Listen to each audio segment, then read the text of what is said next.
Good morning, Honorable Judge, members of the jury. I'm John Gilbert, along with my co-counsel, Yuval Lev. We are representing the Commonwealth of Pennsylvania and the prosecution. The Commonwealth has charged Teaberry Olson with third-degree murder.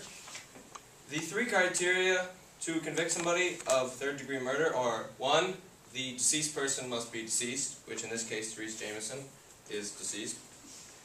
2, it must be proven that Teaberry Olson is the murderer. And 3, that Olson did, in fact, attempt to kill Jamison intentionally. On Saturday, November 20th, 2004, the deceased victim, Miss Therese Jamison, arrived at Teaberry Olson's cafe, the Terrible Tao, with her daughter Danny around 9 o'clock a.m. to ask Miss Olson if she could have her job back after being fired on October 29th. Miss Jamison left Danny outside and entered the cafe to have a chat with Miss Olson. The only other person in the cafe was a truck driver, Sandy Wilbur.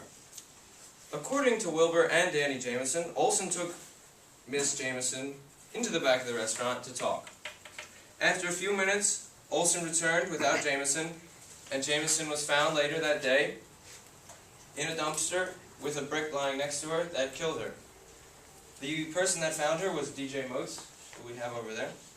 And the main suspect is Teaberry Olson. Throughout this trial, we will prove to you that Olson did in fact kill Jamison and is guilty. The gripe between Miss Olson and Miss Jamison began back on October 29th when she was fired. When she showed up at the cafe, Olson informed her that she was fired, the reason being too much tardiness to work. Jamison, who had a teenage daughter and was struggling to pay the rent on her 2-room apartment, needed the money. So recognizing, after about a month, of how awful it was that she couldn't afford a home for her daughter, she went back to the Terrible Tao Cafe to ask for her job back. Olson wouldn't give it back. The two women got into a yelling match, ending with Jamison lying in a dumpster behind the cafe. Olson is guilty, and we will prove to you, beyond a reasonable doubt, by showing you that she had motive, opportunity, and a murder weapon.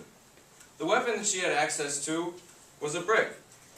This brick had at least 3 of her fingerprints on it and the blood of Therese Jamison. Olson also had opportunity. She and Jamison were alone in the back of the cafe with only Sandy Wilbur in the front and Danny Jamison waiting outside. She had plenty of time to turn Jamison around and hit her in the back of the head with the brick. The motive was that she didn't want to give Jamison her job back. Jamison wasn't a bad employee. She did her job the way anyone else would, but was fired. Therese Jamison was murdered by Olson, and the person who was last seen with her was Olson. Miss Olson is guilty because she had motive, opportunity, and a murder weapon. She is guilty, and the verdict at the conclusion of the trial should read as such. Do not let a guilty woman walk free. Thank you.